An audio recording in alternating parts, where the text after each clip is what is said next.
Welcome to the Jill on Money Coronavirus Market Update. This is our daily dose of hand-holding and hopefully soothing words to get you through this incredibly stressful period. We are talking to you at the end of trading on March 31st, and that means it's the end of the quarter. So how bad was this quarter? Well, the S&P 500 was down 20%.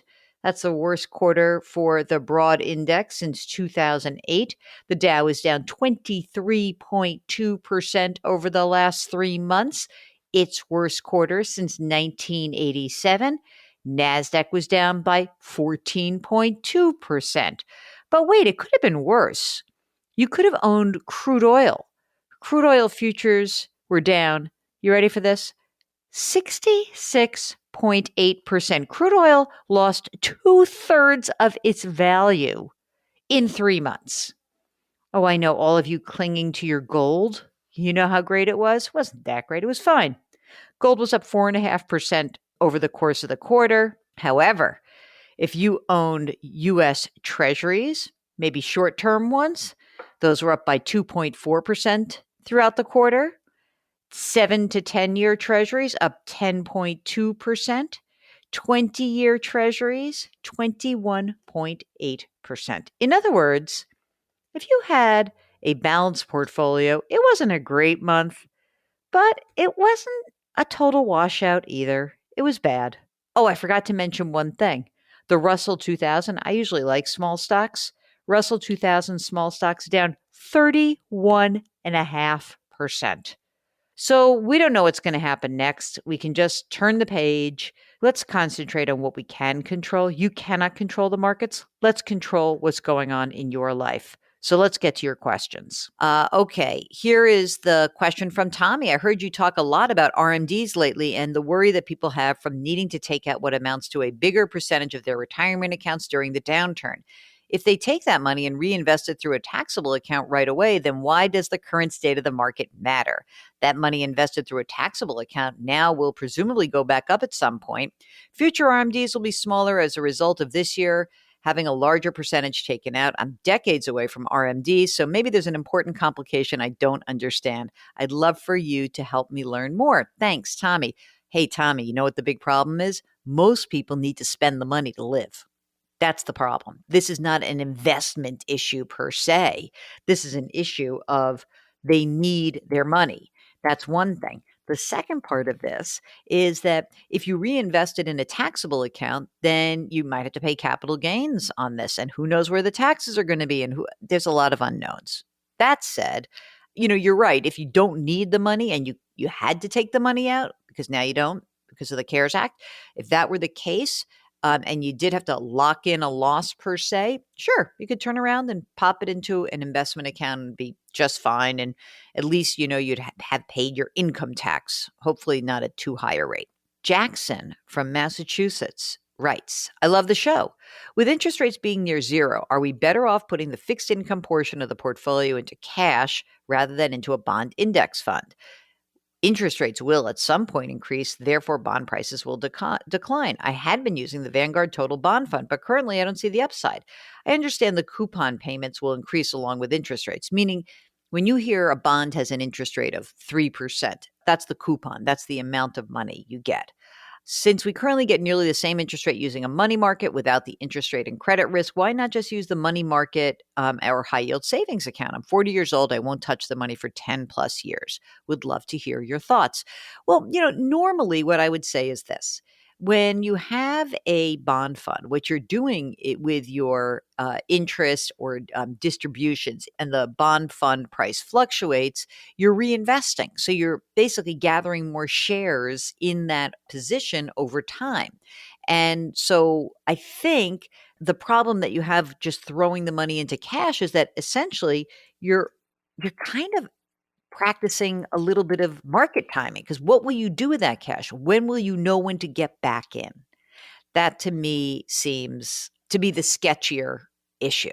And so I would probably try to just keep everything as is. Maybe you want to keep a little extra money in cash, if anything, and you're feeling bold, I guess that you could throw a little extra money towards your stock position rather than your bond position. But that said, we'll see how this goes. Okay, Rosie writes, I took a loan out on my 401k, but because of the coronavirus, I lost my job and I am unable to pay back the loan. I know that on my next tax return, I have to pay taxes on that money and a 10% penalty. Will this still be the case? Thank you for taking the time and please stay well. I don't know about older loans or loans that were taken out before the crisis, but I think that what you should do is contact the provider of the plan and do a little research to see what happens to that loan. And I think you'll probably will get a reprieve, at least from the penalty. I think you're also going to get some time to pay the taxes on the money because you have been impacted by the virus. So I think you're going to be in better shape than you believe. I just don't know the details of how this is going to be handled on this case because I don't know about how this will affect folks who have already taken a loan. Jeff writes, good morning, Jill. My wife took money out from a 401k in 2019 and it put our income over $180,000. We typically make nowhere near that. Will this factor into the calculation for payment? We have already filed our 2019 taxes. Yeah, you're screwed. I don't think you're getting that stimulus. If you hadn't filed yet, you could go back to 2018, but then they would just adjust it. So I don't know why you took the money out in the first place, but you're not going to get $1,200. That's at least how I read that. Laura writes, I'm trying to refinance the mortgage on my primary residence now that my credit has improved.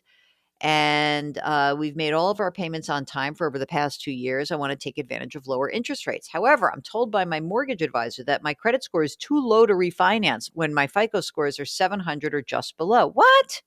You should be able to refi. How do you find your credit score?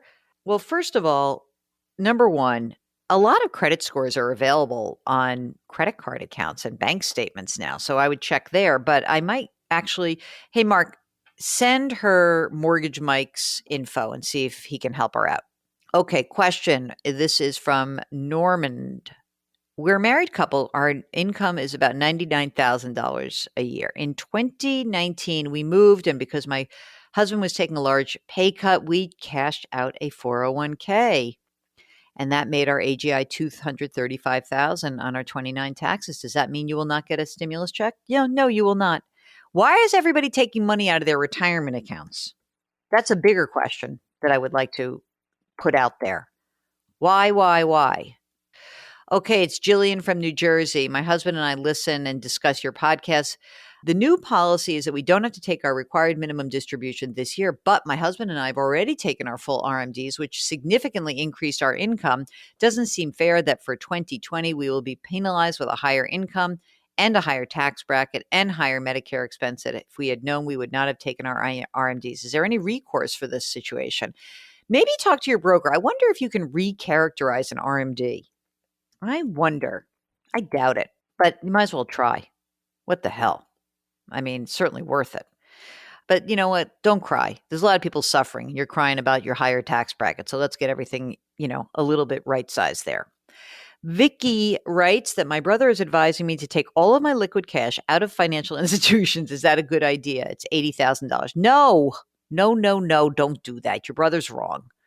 Financial institutions are just fine. There's no reason for you to do that. And you've got less than the FDIC amount. So even if your financial institution were to fail, which is highly unlikely, there would be insurance for you to cover that. Okay. Joseph writes, I love the show. I used to listen to every single episode on my commute, but now that I'm working from home, it's been more difficult trying to binge while doing the dishes. We're there with you. My question is about federal tax payments. I e-filed before the extension was known, and I owe about $6,000. The deduction date was set at April 14th, and I checked with my accountant. He said it can't be changed. When I called the IRS, though, they said I could cancel and then resubmit. Yeah, do that. I mean, well, wait a second. He says, I don't really need the money, but it would be nice to keep the cash for a bit longer in these troubled times. I mean, yes, then I would do that to keep that cash. It's funny that your accountant, I wonder if you don't have an accountant, you might have a tax filer, but It's fine to keep a little extra cash on hand. Another question Joe has is about interest rates. We are due to replace our aging car, wondering if auto loans are rock bottom now. Do I wait a few more months? I have excellent credit. Auto loans are not rock bottom, but you know what? I would wait. I'll tell you why. Because I think this could be a good year to buy a car. Because I think these car dealers are going to get killed. And I think that you're going to find some better options by waiting.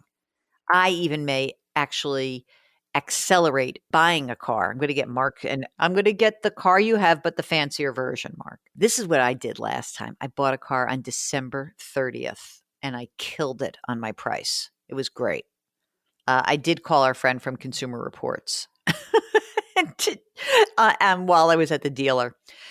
Anyway, here is our final email of today's program. It's from Tommy, and the subject is thank you, because Mark likes to end on a high note. Tommy writes, I want to thank you for taking the time every morning to give me hope and the facts about business during this crisis.